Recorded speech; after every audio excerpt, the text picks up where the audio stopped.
ભગવાન દયાળુ છે. બસ ભગવાન કાંઈ તમારા સર્ટિફિકેટ તમારું એજ્યુકેશન કાંઈ નથી જોતા.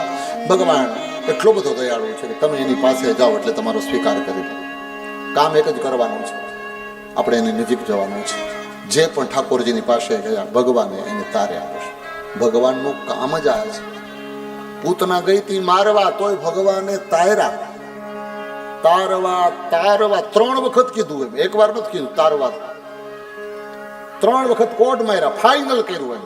તારવા તારવા તારવા છબીલો આવ્યા છે ગોકુળ તારવા. 4થી વખત પાછો વઘાર માર્યો, છેલ્લે કીધું તારવા જ આવ્યા છે. બીજું એનું કામ જ નથી. હે માસી પૂતના કઈ કચ્છમાંથી પેંડાનું બોક્સ લઈ નથી કોઈ. એ તો ભગવાનની પાસે ઝેર લઈને મારવા ગઈ હતી, છતાંય ભગવાન કહે છે મેરા કામ હી એક છે. ભગવાનનો ધંધો જ એક છે, તારવાનો. તમે એની પાસે જાઓ, તમે જે ભાવ લઈ જે રીતે જાઓ, ભગવાન બીજું કાંઈ આવડતું જ નથી.